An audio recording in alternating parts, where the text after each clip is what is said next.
Bienvenue dans On n'a jamais fait comme ça, le podcast qui révolutionne vos pratiques RH. Vous en avez marre des méthodes RH de notre siècle ? Vous cherchez des solutions concrètes qui fonctionnent vraiment ? Alors vous êtes au bon endroit. Dans chaque épisode, je vous dévoile les stratégies qui marchent, les innovations qui changent la donne et les témoignages de ceux qui osent faire différemment. Ah oui, je suis Florent Le Tourneur, fondateur de We Feel Good. Et depuis 2016, ma team et moi avons transformé la communication RH de plus de 150 entreprises et collectivités. Notre mission ? Vous donner les clés pour attirer les talents, fidéliser vos équipes et booster l'engagement.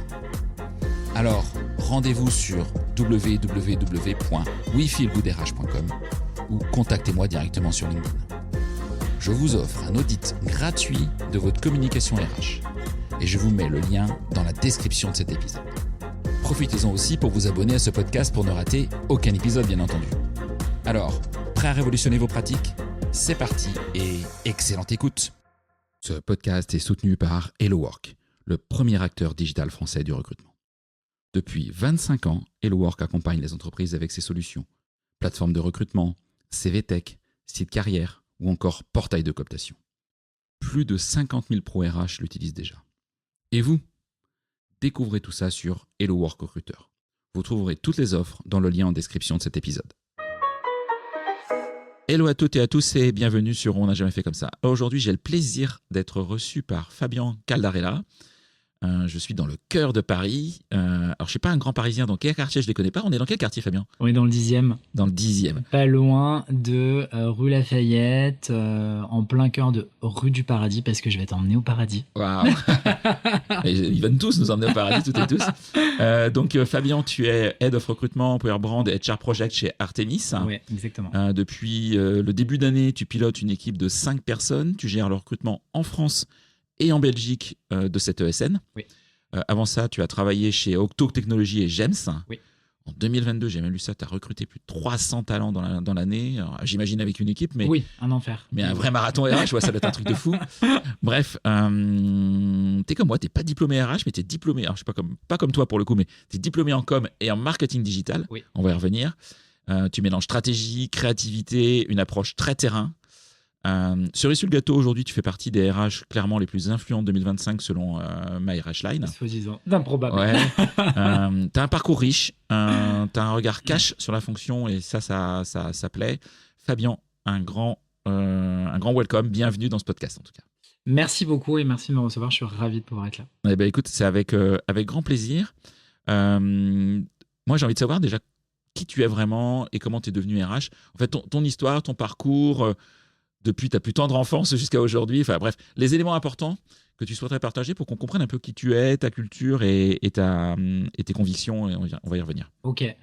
Alors, je vais pas commencer que je suis né un 14 février 1990 dans une petite bourgade en Alsace, dans un petit village qui s'appelle Guebwiller. Non, très rapidement, à 18 ans, il fallait que je quitte mes parents, puisque je suis originaire de l'Est de la France et j'avais besoin de vivre ma vie à Paris. Et pour moi, Paris, c'était un peu... une façon de partir à l'aventure et de venir découvrir le monde avec mon petit baluchon sur mon dos et tout. Et j'aurais jamais dû finir dans les RH, parce que comme tu l'as très bien dit, j'ai fait des études de com et des études de marketing digital. J'ai fait un DUT Tech Deco aussi à l'époque.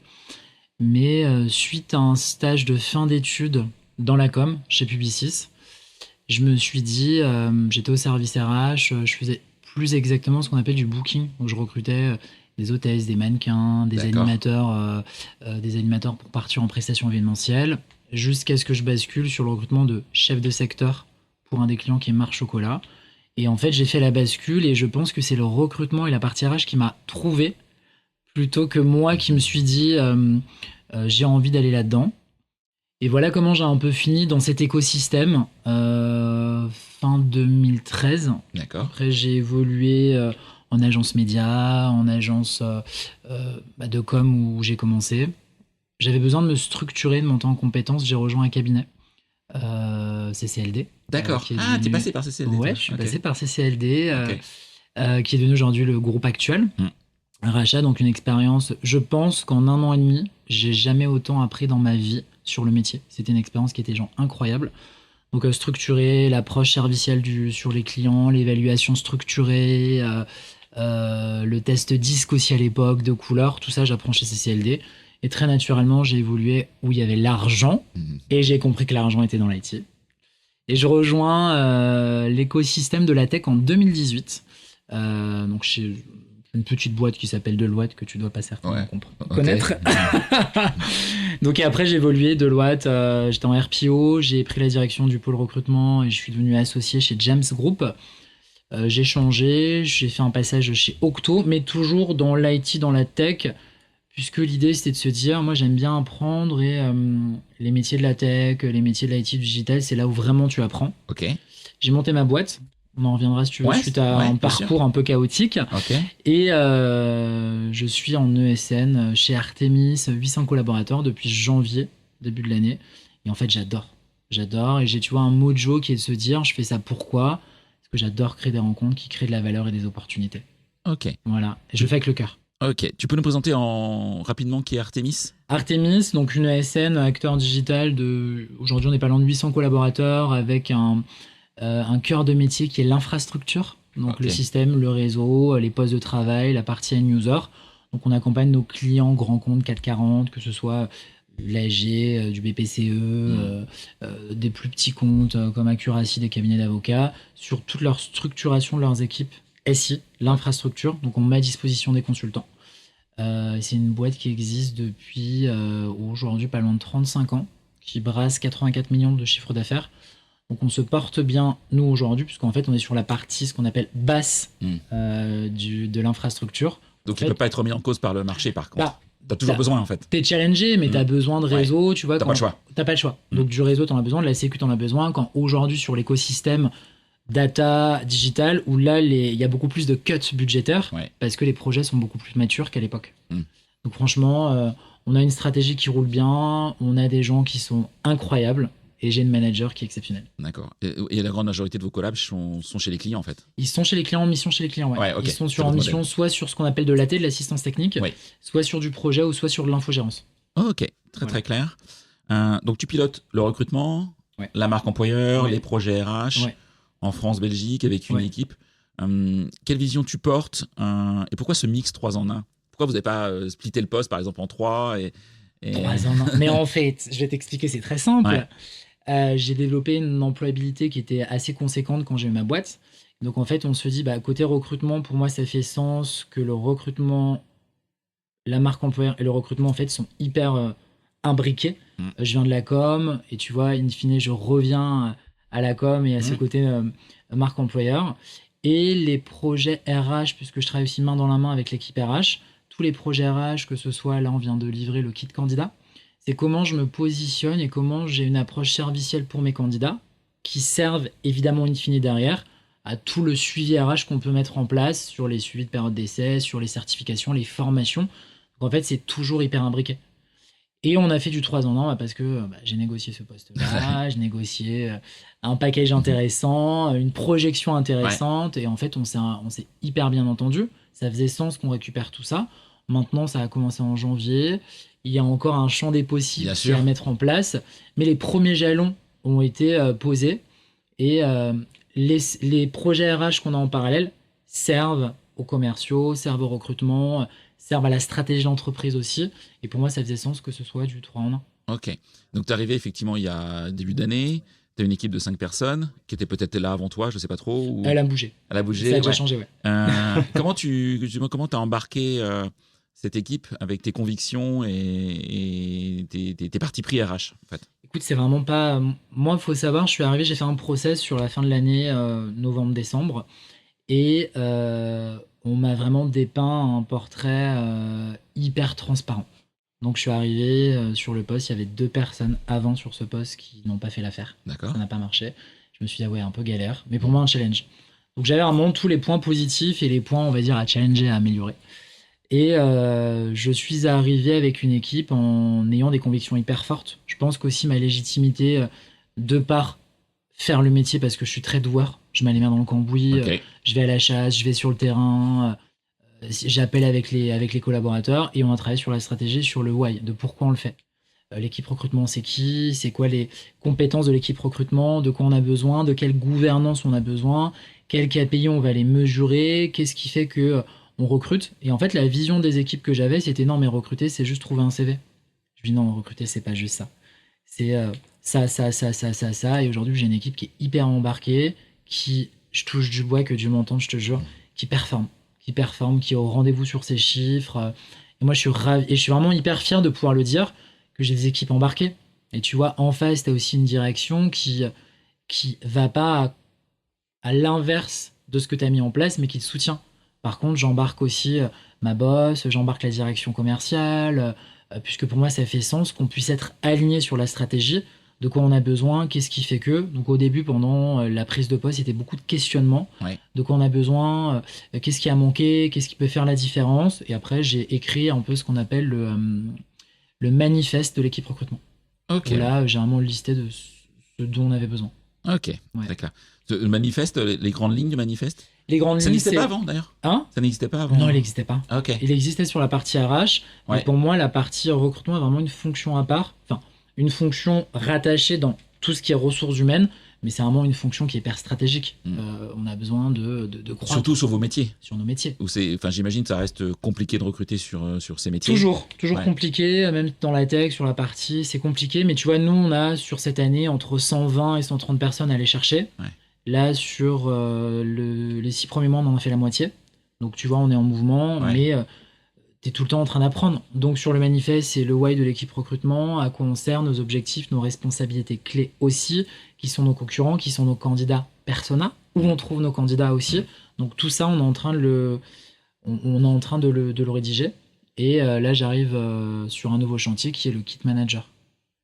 Kit manager, de quoi il a besoin pour évaluer le candidat. Sur la partie recrutement, Sur la toujours. partie recrutement. Ouais, Donc, ok. toujours avoir une approche hyper servicielle et de contenu pour aussi nos internes, sur nos managers en interne. Ok, très clair. Rapidement, parce que tu en as parlé, tu l'as juste cité, tu as fondé une société qui s'appelle Revoxella, conseil, Ouais. fin 2023. Exactement. C'est quoi la raison intime qui t'anime là-dedans? Alors, j'ai monté Revoxella je crois qu'il y a maintenant pas loin de 2 ans, suite à une expérience peu probante où j'ai vécu de l'homophobie D'accord. dans une de mes sociétés. Certains te diront que c'est pas vrai, que je me suis mis en victime, machin. No way. Je sais ce que j'ai vécu.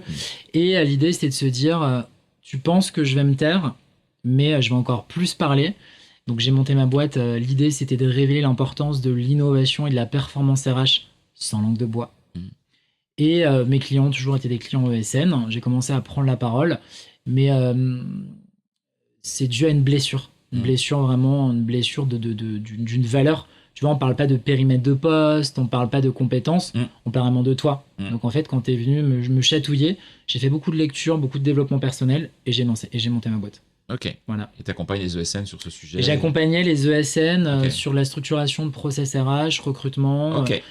pendant 18 mois. Mais un matin, je me suis réveillé, je me suis dit non, mais en fait, je suis seul. Ouais. Il faut que ma boîte devienne mon side project Ok. et que je récupère un poste en CDI avec le petit café à la machine à café qui me manque. Ouais, t'as besoin de ce collectif, t'as besoin de. Moi, j'ai besoin de Ouais. ce collectif, je me nourris de ce collectif, se challenger, rigoler. Tu vois, mardi, on a partagé un kick-off qui est légendaire avec les équipes. On rigole, on improvise ensemble et c'est vraiment ça qui me manquait.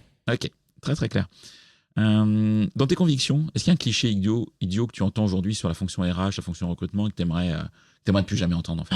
Bah, en fait, c'est de se dire, et tu vas comprendre pourquoi j'ai mis en place mon kit candidat, c'était de se dire les candidats qui te disent oui, mais de toute façon, les RH, eux, c'est les méchants, ils sont juste là pour nous piéger, eux, ils sont là pour nous défoncer, entre guillemets, j'ouvre les guillemets. Et en fait, moi, je l'ai pris un peu à l'inverse, puisque je parle toujours d'expérience unique et légendaire. J'ai mis en place ce kit candidat. Ce kit candidat qui va être envoyé systématiquement aux entretiens RH à venir.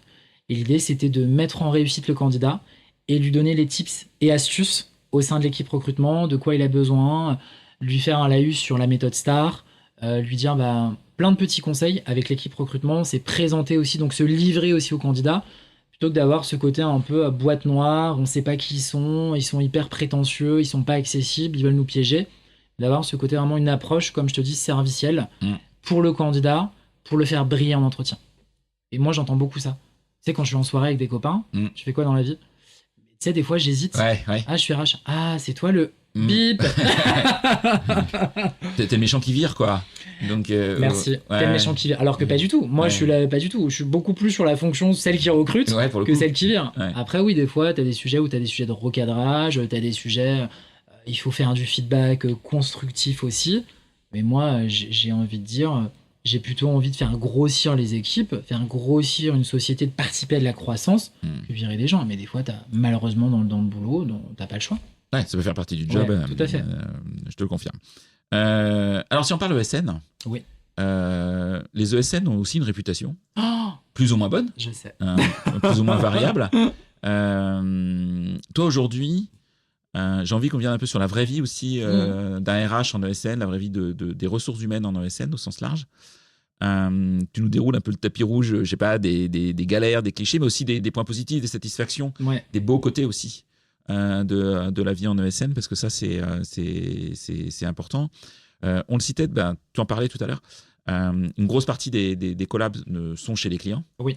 Comment vous gérez ça en termes RH, en termes marque employeur parce que un collab qui passe pas tous les matins rue du Paradis au bureau, qui travaille chez son client, je sais pas, BPCE que tu as cité par exemple, est-ce qu'à la fin il se sent pas un peu plus BPCE qu'Artemis, et voilà, comment vous embarquez, comment vous réussissez à convaincre des gens de vous rejoindre sur ce type de dispositif, de pas toujours être avec ses collègues au bureau et en plus de les fidéliser et des engager, quoi. Je suis d'accord parce qu'on dit souvent que le SN, c'est un peu l'armée mexicaine, ça broie les gens et qu'il y a beaucoup de turnover. Alors, la réalité, c'est oui, il y a des galères, comme partout, mais tu vois, j'ai un peu pris ce contre-pied de se dire en ESN, tu dois faire preuve de créativité tout le temps, et tu as des valeurs profondes qui fait que les gens nous rejoignent. Donc oui, tu as du turnover qui peut être un peu plus conséquent, et c'est vrai, et en fait, on l'accepte, c'est le principe même, c'est le principe structurel de l'ESN. C'est qu'en fait, moi, j'ai même essayé à l'époque dans une boîte de me dire, on recrute les gens, et en fait, on communique sur le fait qu'on vous recrute 3 ans, et après, vous pouvez partir. Tu vois, vraiment aller dans le truc hyper... c'est OK, vous venez 3 ans. On sait qu'on sera pas pour la vie, quoi. Voilà, vous venez 3 ans, on vous forme. Nous, 3 ans, quand un collaborateur part en mission, généralement, dans les grosses banques, c'est 3 ans de mission, et après, le collaborateur, soit il est renouvelé de façon assez exceptionnelle, soit il a besoin de partir. Ok. T'as un peu ce côté aussi, je pense, qui a été hyper par les grosses VSN. À l'époque, puisque les grosses ESN, je vais pas les citer, ont inventé ce métier, mais des gens qui appelaient. Oui, bonjour, j'ai un client, j'ai un besoin, et qui faisait jamais de retour. Donc, t'as un peu ça aussi.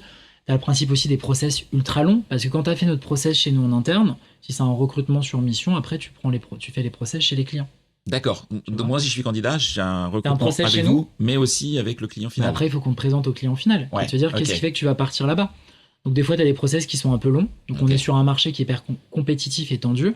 Moi, c'est depuis des années, je crois qu'il y avait des ESN qui s'ouvraient tous les jours. Tous les jours. Tu as des gens qui étaient dans des ESN, qui étaient sales, qui ont monté des boîtes, qui remontaient des boîtes. Donc en fait, tu es en compétition tout le temps. Ensuite, on a les sites d'emploi. Si je peux les citer, je vais en citer 3. Tu as le Hibou, tu vas avoir tout ce qui est aussi Malte. Tu vas avoir des plateformes comme Turnover IT, qui maintenant en direct staffent les consultants.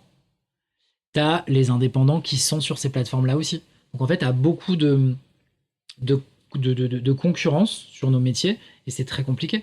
Donc nous derrière, c'est ce qui fait la différence vraiment pour les candidats, c'est l'approche, l'écoute et la transparence. Je vais pas leur inventer la messe. Si j'ai pas la bonne mission, je préfère dire aux candidats, écoutez, moi aujourd'hui, je sais pas faire. On reste en contact. Évidemment sur LinkedIn, tu penses bien. Sur l'ATS, tu le nurtures, donc tu le nourris assez régulièrement pour dire voilà, on a des missions qui peuvent arriver, on a des sujets ici, qu'est-ce qui va vous intéresser, de quoi vous avez besoin. Et tu as l'autre sujet qui est de se dire ok, on recrute pour Artemis, mais on envoie en mission chez nos clients. Comment on s'assure que nos clients soient en adéquation avec, comment on s'assure que nos candidats soient en adéquation avec ce que le client a besoin. Ouais. On connaît nos clients. On sait qu'on va pas envoyer un profil où il va lui manquer par exemple certains aspects. Nous on a des clients un peu VIP. On a un client qui est l'ultra VIP dans un cabinet d'avocats. T'as une façon, une intelligence situationnelle à avoir, une intelligence émotionnelle à avoir, une approche servicielle qui est beaucoup plus haut de gamme. On doit faire là, c'est bon pas tant mix. les compétences techniques en fait. Pas du tout. C'est pas le sujet là. Pas du tout. On doit faire le bon mix sur le bon matching avec le client. Et derrière, les collaborateurs sont beaucoup plus engagés chez le client, tu l'as très bien dit, que chez nous. Aujourd'hui, à quelques années, on va dire, de recul, j'ai toujours pas la solution miracle.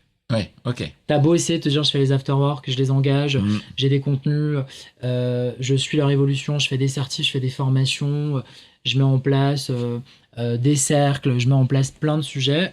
Aujourd'hui, ils sont en mission chez les clients, évidemment qu'ils sont beaucoup plus engagés chez les clients.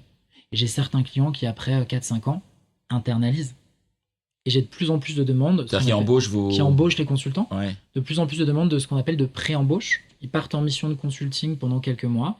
Et s'il est bon, ils embauchent les candidats.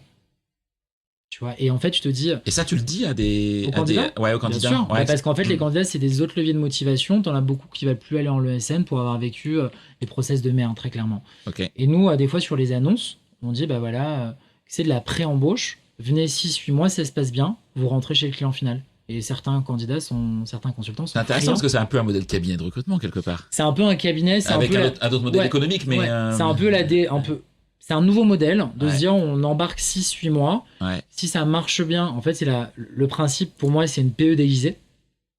C'est toi qui as la PE, donc en fait, c'est toi qui supportes le coût. Mais nous, on a l'habitude.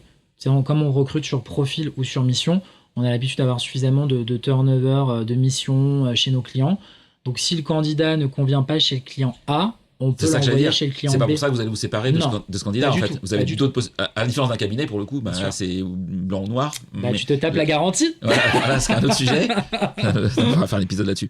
Mais on peut faire un épisode entier là-dessus. Ouais, effectivement, vous avez peut-être d'autres solutions pour ce collab. Bien sûr. Sur des régions géographiques, sur Paris évidemment, où là il y a une tripotée de clients, mais peut-être sur d'autres régions où vous êtes implantés. Mais il sort de mission, ok. Il va chez un autre client. Après, nous, ce qui fait la différence dans Lanceur Artemis, c'est l'expérience candidat, 2 à 3 étapes, process clair. Tu peux les expliciter? Parce que tu vois, ça c'est intéressant parce que j'aurais pas imaginé que c'était juste 2 à 3 étapes en ESN. Chez nous, chez Artemis, tant que je serai là, c'est 2 à 3 étapes. C'est très simple, j'ai un ATS, je travaille avec coucou les copains de chez Tim Taylor. Ok. Ouais, je suis chez Tim Taylor, qui me permet d'avoir un process où je pose mon offre, qui est multipostée automatiquement. En parallèle, il y a de l'achat sur différents job boards, c'est alimenté sur l'ATS, boîte de réception. Si un candidat postule, j'ai une étape qui s'appelle à qualifier. Bonjour Monsieur Dupont, on va vous appeler, préparez-vous à recevoir un appel de l'équipe recrutement. C'est-à-dire que mon candidat, en boîte de réception, ne reste pas plus de 72 heures. Il y a forcément une action, positive, négative, mais il y a une action qui est mise dedans. Entre préqualification téléphonique, si ça va plus loin, entretien RH, entretien manager, go no go et proposition. Et le process peut durer en fonction de certains profils dispo. Tu dois caler la date, je suis en vacances, je suis pas ici.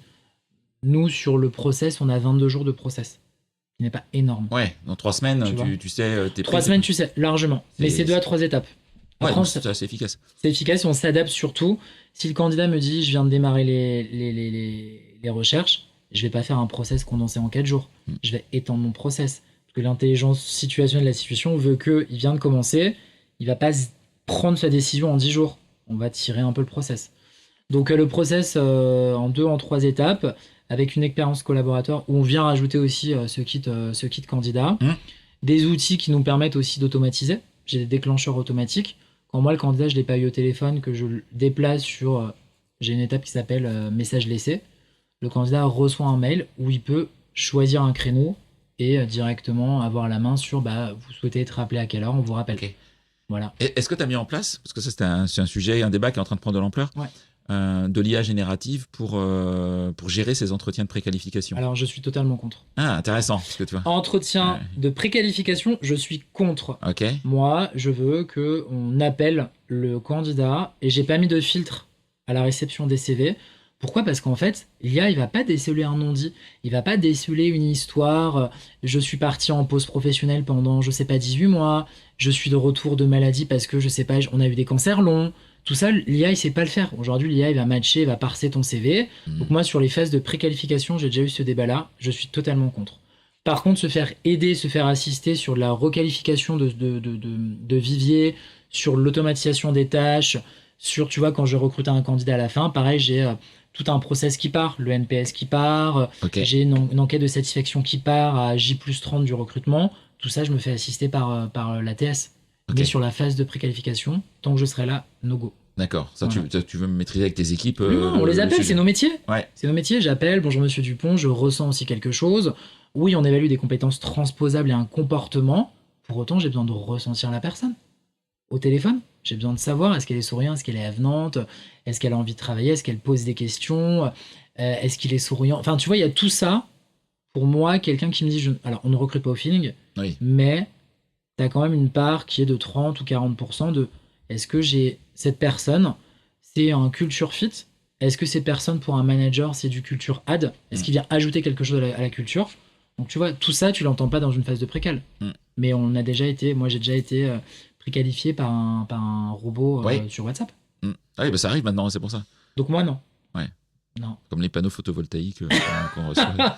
Les appels à la con là, qu'on reçoit avec une IA. Moi, non. Voilà, donc, Maintenant, c'est mon parti pris à moi. Ok.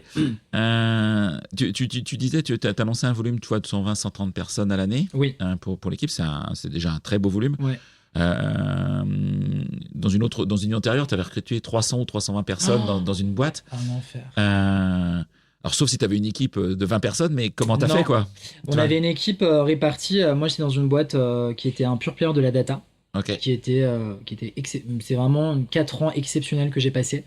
Et en fait, j'avais des équipes qui étaient entre Barcelone, le sud, Paris, parce qu'en fait, on avait monté un peu le principe des éditeurs de logiciels, qui avaient des équipes à Barcelone, des équipes inside sales, des équipes recrutement. J'avais 14 personnes dans l'équipe, on était 15. Et en fait, j'avais, à l'époque, comme on travaillait sur ce qu'on appelle des forfaits chez nos clients, on pouvait embarquer des profils un peu plus juniors. Donc moi, en recruteur, si tu veux, arrivais à recruter sur l'année entre 28 et 30 personnes. Okay. Et j'avais toujours, grâce à une ancienne fille de mon équipe qui s'appelle Gaëlle, qui avait toujours une petite soupape de profils. On travaille avec ce qu'on appelle les POI, les préparations opérationnelles à l'emploi individuel. C'est des gens qui sont en reconversion, qui est financé par Pôle emploi via des organismes de formation, où on pouvait les faire recranter sur différents projets. C'était les juniors de l'équipe et on arrivait à en intégrer entre 50 et 60 par an. Donc nos juniors via la POI, donc on créait les profils qui n'existaient pas. On arrivait à en recruter aussi à l'étranger, en Tunisie. On faisait des gros job dating. Donc on partait en Tunisie pour rencontrer les équipes, pour faire des introductions sur le territoire, des changements de statut. Et nous, en France, on était focus vraiment sur l'expertise, donc sur les profils, on va dire, intermédiaires, sur les profils experts. Et en fait, lycée sur l'année, on était des fois entre 320 et 330 recrutements. Ouais, donc là, c'est une machine. Il faut être structuré. Il faut être structuré, c'est une machine. Mais je te dis ça, entre 2019 et 2022, c'est des années où c'était ouvert. Hein. Le robinet était ouvert, post-Covid aussi. Tu n'es pas sans savoir que nos sociétés étaient alimentées par un quoi qu'il en coûte, je te rappelle. Et en fait, ça pleuvait. Les projets pleuvaient à foison. Ouais. Nous, pendant le Covid, on a staffé chez un client bancaire, le client qui a donné justement les prêts garantis par l'État. Toutes les semaines, on avait un démarrage chez un consultant parce qu'ils avaient trop de sujets à gérer. Okay. Voilà comment tu gères. Ok. Alors, je me suis permis je reviens sur Artemis. Ouais. D'aller voir effectivement le site web, l'espace carrière d'Artemis, etc. sur LinkedIn, sur le web, sur votre site. Donc déjà, bravo, parce que je trouve qu'il y a vraiment pas mal de choses qui sont faites qui sont intéressantes. Tu expliques le process de recrutement, il y a des portraits collaborateurs, etc. Enfin, en tout cas, il y a des et vous avez des engagements éthiques qui sont assez forts, qui sont affichés. Est-ce que ça, c'était un sujet qui t'a aussi fait venir chez Artemis, ou pas plus que ça? Et est-ce que c'est aussi un sujet que tu mets en valeur auprès des candidats aujourd'hui? Quand tu dis éthique, t'entends quoi dedans? Alors, l'engagement durable, la démarche RSE, etc. Alors, tout ça, c'était déjà mis en place par... on a une équipe qui s'en occupe, qui est gérée par la com market. D'accord. Stéphanie Diego, qui fait ça vraiment parfaitement. Et je pense qu'il est hyper honneur, et vraiment sur le sujet qui fait avancer en ce sens. Moi, je t'avoue, la partie environnementale, c'est pas du tout mon combat. Par contre, mon combat à moi, c'est la verticale inclusion-diversité. Bien sûr. Où c'est de se dire, tu vois, on l'a mis dans le kit candidat, c'est venez comme vous êtes. Qui est bien mis en valeur d'ailleurs sur le site. Qui est bien mis en valeur. Le site existait déjà quand je suis arrivé. Moi, je pense qu'on peut un peu le challenger encore. Je pense que c'est un sujet sur 2026 parce qu'il manque il y a trop de clics-boutons sur le site. L'UX tend un peu à être... mais bon.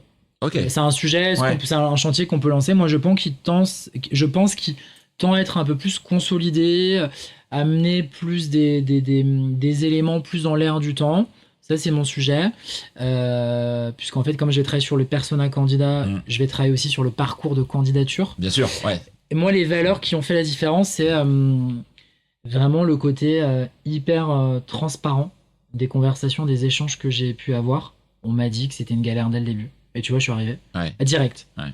Et cette proximité aussi. Et après, quand je suis arrivé, ma boss, elle m'a dit, voilà, on sait qui tu es, on sait que tu peux amener quelque chose.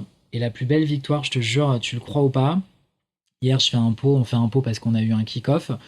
Et j'ai mon boss, donc mon PDG, qui me dit, oh là là, la star d'Hollywood. La star d'Hollywood qui, comme un paquet de chewing-gum, est là pour nous apporter un vent de fraîcheur. Mes équipes, ils étaient en mode, attends, là, Laurent vient de dire ça. Mais genre, c'est trop bien parce qu'en fait, tu te dis, tu rajoutes aussi une pierre à l'édifice dans la culture, qui est de se dire, bah, en fait, je suis au bon endroit parce que les valeurs affichées sont les bonnes et tu amènes quelque chose en plus. Et moi, après, c'est comment je mets en réussite et comment je mets suffisamment en confiance mes candidats pour qu'ils se sentent à l'aise de se dire, bah ouais, j'ai un mec, ouais, j'ai une fille, ouais, ma copine, machin. Tu vois ce que je veux te dire? Ça, c'est ma verticale à moi sur l'inclusion et la diversité. Mais le sujet environnemental, je t'avoue, moi, je fais trop d'émissions de CO2 avec mes voyages. Mais RSE, il y a bien sûr l'environnement. L'environnement, je parle à partie. Mais il y a aussi plein d'autres sujets. Hein. Bien sûr. Tu vois, vous avez un ratio égalité, enfin un rapport égalité homme-femme qui est quand même très bon. Sur l'index. Ouais. Sur de l'ESN, c'est plutôt des beaux chiffres. Ouais. On sait que c'est pas toujours simple. L'emploi féminin dans la tech, par exemple. C'est compliqué. Ouais. C'est compliqué. Je sais pas. Tu vois, vous mesurez. Tiens, c'est un sujet pour toi d'avoir plus de candidates. Oui.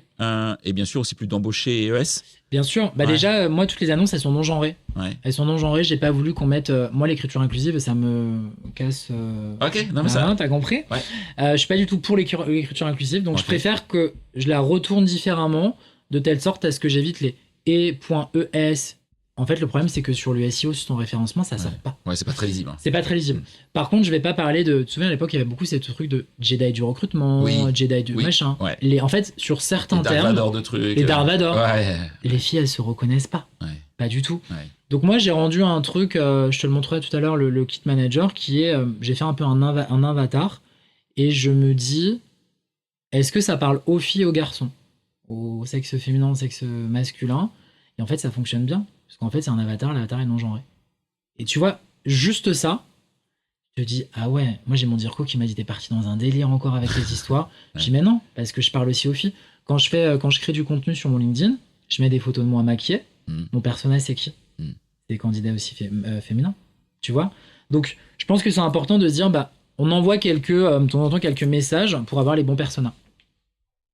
Voilà. Ok, excellent. Vous êtes des adeptes dans votre univers ESN des événements internes? Oui, ouais. Et comment vous arrivez justement à fédérer? Bien sûr, il y a les gens du siège, là vous voyez, etc. Mais de fédérer aussi tous ces collabs qui sont à gauche, à droite. Alors on est adeptes vraiment. C'est assez bien équilibré, ou déjà dans la mesure où on a tous les trimestres qu'on appelle un welcome on board. Tous les nouveaux collaborateurs qui sont arrivés dans le trimestre. Okay. On fait une soirée au bureau. Peu importe que le consultant soit chez un client X, Y, Z, tout le monde vient ici, on parle, on rigole, on partage vraiment un truc un peu sympa pour souhaiter la bienvenue au collab. 2 fois dans l'année, sur des temps forts, il y a la soirée du début d'année où il y a tout Artemis, et la soirée de fin d'année pour la soirée de Noël. Je sais qu'il y a quelques années, ils faisaient des séminaires aussi. Et après, on a des events. Là, je veux qu'on commence à mettre en place des events de coopte ton pote. Ouais, ok. De cooptation. Ouais.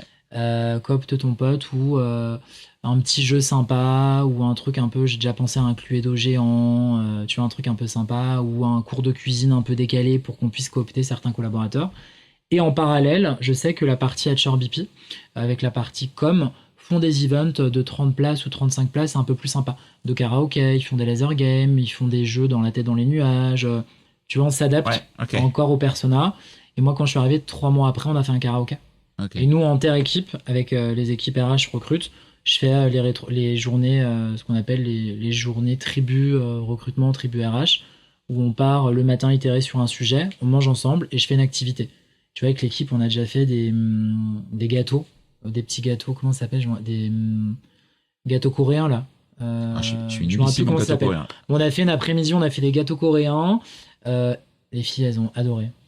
C'était mon rêve, machin Ok. et tout. On a fait une autre après-midi où j'ai été chez Welcome to Jungle m'avait prêté les bureaux. Et après, on a fait une activité l'après-midi. Tu vois, on essaye toujours d'avoir des choses pour les collabs en mission, pour les collabs au siège et pour les collabs dans tes équipes. Ok. T'as parlé d'un sujet sur la cooptation. Oui. Je m'étais noté ces questions-là. Pour moi, cooptation, école, bien sûr LinkedIn, le Ouais. sourcing. Oui. Aujourd'hui, comment est-ce que tu maries tout ça et cooptation, qui paraît assez évident parce que je me dis que tes collaborateurs, tes collaboratrices, ingénieurs, techniciens, etc., ils ont du réseau. Est-ce que Oui. vous jouez là-dessus? Alors, pas assez. Ok. Aujourd'hui, chez Artemis, pas assez. Moi, j'étais dans des boîtes où je fais des trucs de ouf. Chez James, quand j'ai lancé la cooptation, j'ai fait une vidéo où j'étais sur un Mario Kart. Et en fait, on a fait un truc avec un plus un. Enfin, Ouais. on a rigolé, tu vois. Là, aujourd'hui, je pense qu'on peut encore faire beaucoup mieux. Mm. Donc, je challenge la cooptation. Par contre, je veux un outil. Sans outil, je lance pas la cooptation. Pourquoi? Parce que j'ai besoin de la mesurer, j'ai besoin de savoir l'impact, j'ai besoin de connaître d'où ça vient, et j'ai besoin de l'animer aussi sur Teams, parce qu'aujourd'hui, le problème, c'est que je vais pas rajouter un outil pour les collabs en mission chez les clients qui ne vient pas s'interfacer à Teams. Mm. Donc j'ai un sujet aussi d'outils. Je dis pas que c'est l'outil qui va solutionner mes problèmes. Oui, un outil ne solutionne rien. On est totalement d'accord. Par contre, il peut aider. Il peut m'aider à faire mes campagnes de com, à Ouais. animer ma cooptation, Ouais. à récupérer. Ouais. Là, aujourd'hui, je récupère la cooptation, je le mets sur un CV, sur un tableau Excel et je traite la cooptation. Mais tu vois, quand j'ai ma stratégie de recrutement, tu as la partie job board, donc job board, de tes achats job board, la cooptation aussi, la relation école et quand on va dire que la France se portera mieux, on pourra recruter des profils un peu juniors via les POI. Et en fait, tout ça, ça te permet d'avoir une stratégie qui est de se dire, grâce à cette brique, grâce à celle-ci, j'arrive à recruter mes profils un peu plus juniors en école, un peu plus juniors sur la partie POI, des experts sur les réseaux, la cooptation, ça matche beaucoup plus facilement puisqu'en fait, c'est des gens qui ont travaillé avec nos consultants ou qui les connaissent, donc ça marche mieux en termes de valeur. Donc tu sécurises une prise de poste sur une cooptation qui est plus simple que si elle venait de l'extérieur. Donc tout ça, tu dois systématiquement être en mode itératif, amélioration continue, de quoi j'ai besoin. Tu vois, là, je suis en train de challenger tous mes job boards. Je vais cutter du LinkedIn parce que je vais prendre d'autres choses, parce qu'on me demande aussi d'optimiser, de rationaliser les coûts qu'on peut avoir à l'extérieur. J'ai besoin de job board, ça peut vite. c'est un enfer. Et LinkedIn qui augmente les prix tous les ans, c'est des irritants qu'on a. Hein. Mais là, on est sur un marché qui est beaucoup plus favorable. On reçoit beaucoup de candidatures. Quand on recevait moins de candidatures avant. Et après, moi, j'ai la chance aussi. Je reçois beaucoup de candidatures sur mon LinkedIn. Dès que je fais un post, j'ai beaucoup d'inbound. Tu joues aussi là-dessus. Je joue aussi là-dessus. Il y a un moment, on va pas se le cacher. Non, mais de toute façon, faut jouer. Mais est-ce que tu as des collabs qui pourraient jouer aussi là-dessus? J'ai des collabs, ouais, tout à fait, mais qui sont pas dans cette logique. Tu sais, c'est encore un peu beaucoup. Toi, t'es dessus, moi, je suis dessus, tous nos copains sont dessus. C'est encore. On est un peu déformé aussi, attention. On est déformé. Ouais. C'est pour certaines de mes équipes, c'est encore un peu flou. Tu vois, si elles font un post une fois par mois, c'est beaucoup. Ouais, ok. Mais Fab, quand tu fais tes posts, à quel moment, mais comment c'est possible? Je dis, la nuit, le samedi, le dimanche, j'ai pas de mec et j'ai pas d'enfant, j'ai le temps. Mais c'est pas ancré encore sur tout le monde de se rendre visible sur LinkedIn. On fait quoi sur LinkedIn? Je dirais pas c'est un personnage, mais t'es un peu sur scène. T'es sur scène, t'acceptes qu'on te dise c'est bien, c'est pas bien, t'es nul, tu fais de la merde, c'est ok, c'est pas bien. Mais moi, qu'on parle de moi en bien ou en mal, je m'en fous, faut qu'on parle de moi. Donc aujourd'hui, un programme d'employé advocacy, tu es ambassadeur, tu l'as pas encore. Je l'ai pas encore, pas du tout. Non, je suis pas assez mature pour le faire. Non, pas du tout. Après, c'est les étapes. Pas du tout. Step by step. Moi, j'ai dit Rome ne s'est pas construit en un jour. J'ai choisi mes premiers combats qui étaient de se dire j'ai une équipe recrutement que j'ai dû consolider. On a dû faire des choix, on a dû mettre en place des outils. Là, on commence à avoir un delivery qui est vraiment qui est propre. La next step, la cooptation, le kit manager et l'employé advocacy. Ok. Je sais, c'est. Mais bon, Rome ne s'est pas construit en un jour et j'y vais step by step. Bon. Sujet, parce qu'on s'était dit qu'on n'a pas de tabou en ESN. L'équilibre vie pro et perso en ESN, c'est quoi? Alors, chez nous au siège. Ouais, et aussi chez vos clients. Enfin, chez des collabs qui sont chez vos clients. En fait, c'est propre à chacun. Tu vois, tu as certains. Alors, je te le prends déjà chez nous en ESN. Tu vas rigoler. Hein. Mais nous, le soir, ici, 18h, les gens partent. Ok. J'ai jamais connu ça. Genre, quand j'ai démarré, Et les filles me disent, bon bah 17h55, 58, on commence à s'habiller, ils partent. Mais tu sais, moi j'ai un peu cette culture encore qui est, moi, 20h, 20h30, j'étais encore au bureau. Après, quand je dois faire des charrettes, moi j'ai des journées où, j'en parlais hier, hyper sollicité. Hyper sollicité, ou des fois, oui, Fabien, machin. Donc en fait, des fois, j'ai mon agenda qui déraille de plus en plus le soir, où j'ai mon taf qui commence à 18h. Donc moi, je ne pars pas à 18h, je peux partir un peu plus tard, mais le matin, j'ai pas de sujet. Tu vois, ce matin, je suis arrivé à 10h au bureau, j'ai aucun sujet par rapport à ça. Donc au siège, j'ai aucun sujet d'équilibre vie pro vie perso. Tu vas aller chercher, je dis aux équipes, si tu as besoin d'aller chercher ton fils. Enfin, j'ai aucun sujet. J'ai aucun sujet de t'arriver à 9h10, pourquoi? Chez les clients, c'est différent parce qu'on a des clients qui ont on va dire, des temps de prise de poste un peu plus conséquents. Donc on a, nous, certains techniciens qui ont besoin, qui font des astreintes, des HNO, des horaires en plus sur le poste. Mais c'est OK parce que c'est le métier qui veut ça. Donc on va te dire, bah, il faut être là de 8h à 18h, de 8h à 19h. Et après, on organise directement des créneaux, du tournant, des volants. On a des techniciens volants qui permettent aussi de le faire. Mais franchement, vie pro, vie perso, c'est vraiment pas un sujet. Par contre, dans d'autres boîtes, pour être passé dans d'autres boîtes, j'avais des arrêts maladie tout le temps, des burn-out, de la santé mentale. Chez nous, c'est pas du tout un sujet. Et je suis vraiment content parce que c'est ce qu'ils ont fait à l'époque. Et ça, c'est Juliette qui l'avait mis en place avec l'équipe, qui se dit, ouais, 18h, ça y est. En fait, t'es plus apte à réfléchir. Et tu vois, là, on re-challenge encore des réunions qu'on a. On avait une réunion d'1h30, c'est un enfer. Ah, c'est long. On vient encore la redécouper. Ouais, bah oui. Donc, tu vois, il y a plein de... On est vraiment en amélioration continue. Et qui est vie pro, vie perso, j'ai pas de sujet. Télétravail, c'est quelque chose, c'est un sujet pour Télétravail. Est-ce que vous êtes dans le mood là, 2 jours, 3 jours. de boîtes qui veulent réduire le télétravail à tout prix? Pas du tout. Après, on a des clients. Ouais, parce que du coup, quand je suis collab chez vous, salarié Artemis, mais que je travaille chez un client, je dépends aussi de la politique du client. Les techniciens sur ton poste de travail. Oui, t'as pas le choix. T'as pas le choix, tu vas être... J'ai un problème de PC, l'utilisateur il va descendre, j'ai un problème de PC, j'ai un problème de Wi-Fi. T'as pas dit reviens lundi parce que je suis en télétravail jeudi et vendredi, quoi. Ah bah voilà, c'est compliqué. J'ai même un client aujourd'hui qui recrute un ingénieur sur une techno bien spécifique, 0 télétravail. Moi je dis aujourd'hui sans télétravail c'est compliqué. Nous on a 1 jour de télétravail sur l'accord qui a été mis en place.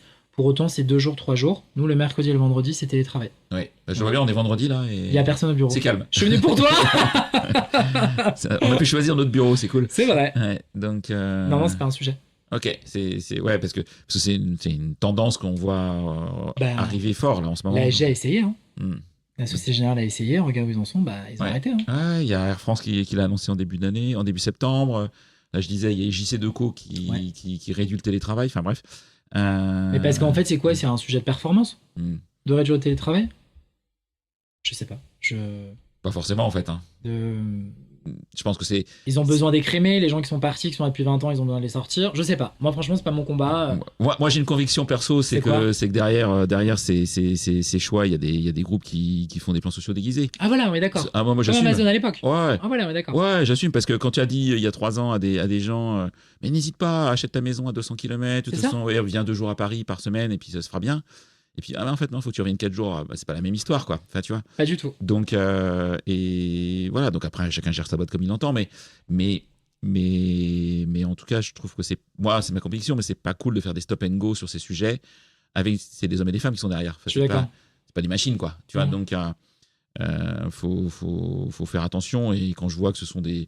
J'ai pas trop de débat avec ça. Quand je vois que certains, ce sont des groupes qui font qui font des milliards de bénéfices. Je suis plutôt capitaliste, je suis entrepreneur, donc j'ai pas trop de sujets avec ça. Bien sûr. Mais en même temps, tu te dis, waouh, est-ce que tu es obligé d'aller jusque là, quoi. Enfin, tu vois. Et c'est intéressant que c'est plus un sujet de grands groupes que de PME, TI, ou qui reste plus raisonnable, en tout cas par rapport à ça, parce qu'il y a aussi une proximité avec les hommes et les femmes que vous avez recrutés.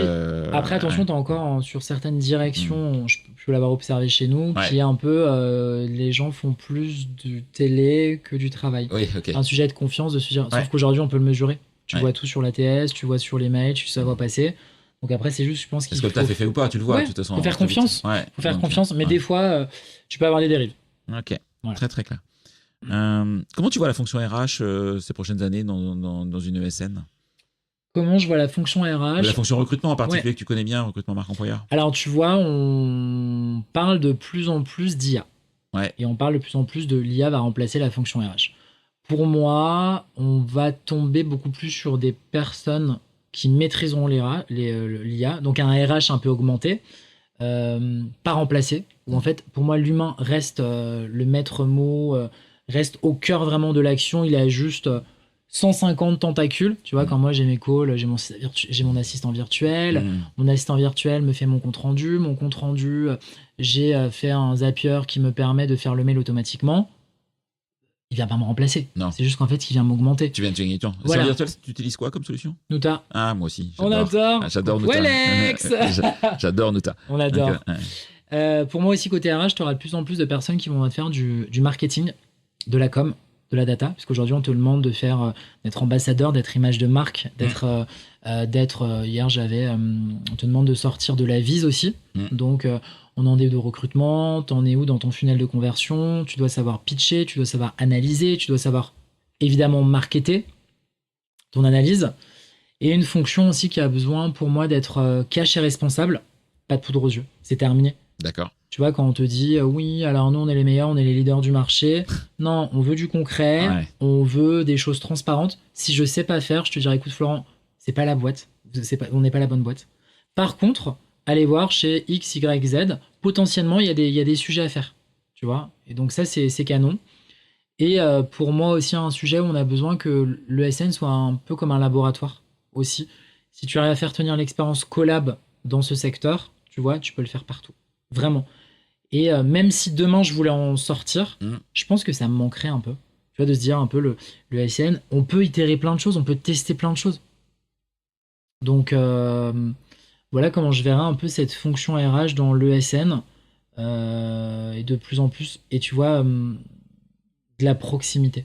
Okay. De la proximité, de la langue de bois. Moi, je le fais systématiquement, tu me connais, parce que voilà, j'adore échanger, j'adore ne pas promettre quelque chose que je ne suis pas capable de tenir. Et tu vois, dans le process, c'est je te vends une promesse, je veux que ma promesse vendue soit en adéquation avec la promesse vécue. Pour moi, c'est le sujet clé de la marque employeur. Ouais, mais mais par contre, tu l'as pas partout. Non, bah c'est certain, je te confirme. Tu l'as pas partout. Ouais. Et donc, c'est même pas évoluer. Et pour moi, c'est on sera vraiment au cœur central. Tu devras faire ça. Et on en parlait hier, tu vois, l'hyper-sollicitation, de quoi tu as besoin de faire. Côté RH, quand tu es manager, tu dois être nounou, papa, grand-père, maman. Tu vois, c'est... Mais c'est pas antinomique, parce que moi, je fais un métier passion. Ok. C'est drôle, hein. Non, mais ça se sent que t'aimes ce que tu fais. De toute façon, tu le retranscris fortement, en particulier sur, quand on te connaît, et bien sûr sur ton LinkedIn, quand on te connaît moins. Est-ce qu'il y a un sujet que je t'ai pas posé que tu aurais aimé que je te pose? Est-ce qu'il y a un sujet que tu aurais aimé aborder, une conviction que tu aimerais partager, peut-être que j'ai pas osé te la poser ou que j'ai oublié de te la poser simplement? Une conviction? Ouais, c'est une bonne question. Un sujet qui te gratte? Un sujet qui me gratte? Est-ce que j'ai un sujet qui me gratte? Et que tu veux plus voir? L'oseille. Je peux plus me... Oh, je te jure devant. Alors, 2 sujets qui me grattent. J'ai vu un post de DRH la semaine dernière. Ouais. Parce que, du coup, moi, je fais de la veille systématiquement. J'ai un créneau tous les lundis. Je fais de la veille outils et de la veille sur ce qui se passe sur l'écosystème. Ok. Tu vois, s'il y a des mouvances, s'il y a des posts. Et après, on a un groupe où on s'envoie des posts si je sais qu'il y a des gens qui sont à l'écoute. Ok. Post de DRH à Laval, un truc comme... Pas loin de chez toi, je crois. Ouais, c'est pas loin, Laval. Ouais. 32K. Ah ouais, non, mais... ok. Versus des boîtes qui te mettent l'annonce, on est les géniaux, on prend de la transparence. T'arrives à la fin de l'annonce. Il n'y a pas de salaire. Il n'y a pas de salaire. Ouais. On fait quoi en fait sans salaire, mon pote? Tu vois? Et je pense que c'est ça encore qui me saoule. Vraiment. Tu vois, en amont de se dire, nous on est génial, on est super. Ok, la REM. C'est énorme d'afficher la transparence et pas afficher le salaire. Enfin, non, mais Florent, maintenant je les éclate sur les réseaux. Ouais, je suis insupportable. Ou sinon, un autre truc, je peux te raconter. Ouais, vas-y, au contraire. Fin de l'année, je suis à l'écoute d'opportunités, je passe des process. Je vois un beau poste chez un cabinet de recrutement où le cabinet de recrutement te dit on est hyper transparent, on est réactif, machin. Je postule une fois, pas de réponse. J'ajoute la personne qui gère le poste. Je fais un message une fois, pas de réponse. Petit hub de rappel, pas de réponse. Je prends mon poste chez Artemis. Je te jure devant Dieu, je suis chassé par le collègue de ce cabinet de recrutement. En mode, oui, alors nous, on met un point d'honneur à justement travailler sur l'expérience candidat. Je leur fais un mail. Clac. ah bon, l'expérience candidat, j'ai postulé à ce poste, j'ai contacté votre boss, machin et tout. Et puis vous conviendrez que en fait c'est un no-go de ma part. Aujourd'hui je pilote une stratégie recrutement avec un volume assez conséquent. Vous comprendrez que je ne travaillerai pas avec vous. Et en fait j'ai fait un poste, j'étais tellement vénère qu'ils me chassent alors que j'avais essayé de les contacter, qu'ils avaient promis quelque chose. Je suis avec ma voisine, on boit le thé le soir. Elle me dit non, elle fait un post LinkedIn et tout. J'ai fait le post LinkedIn, 1 million de vues, 2 Ah oui. millions. Ah ouais. C'est celui qui a cartonné et en fait ça me rend ouf. Promets quelque chose que tu es capable de tenir. Et ça, juste une chose, que nous, quand tu recrutes quelqu'un en recrutement, demain on était client, mec. Donc arrête d'être con.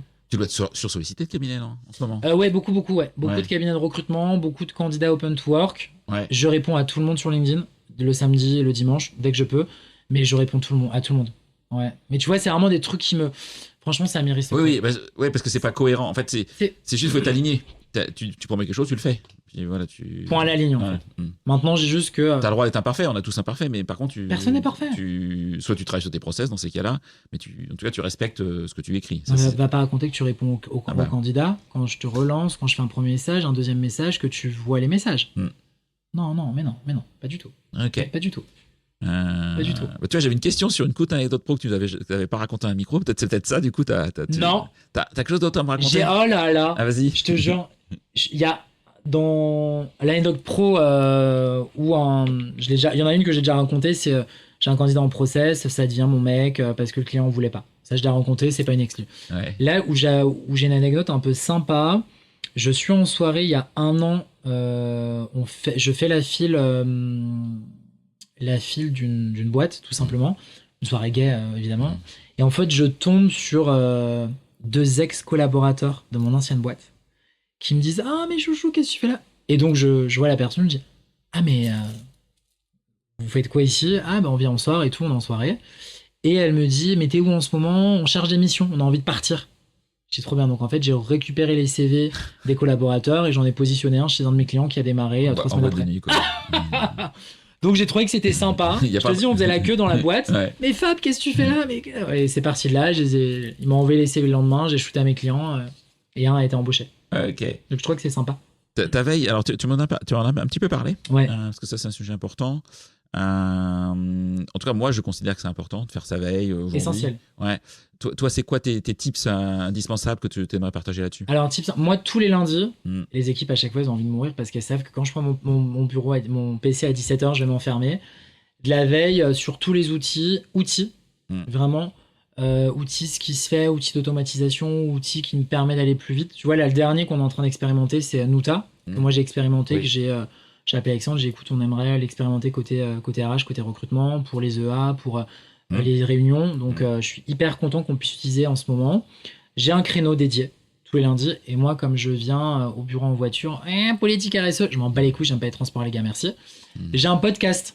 Donc, j'ai le tien, j'ai celui de Nico, j'ai celui de Delphine aussi, j'ai celui d'Alexandra, Amda aussi.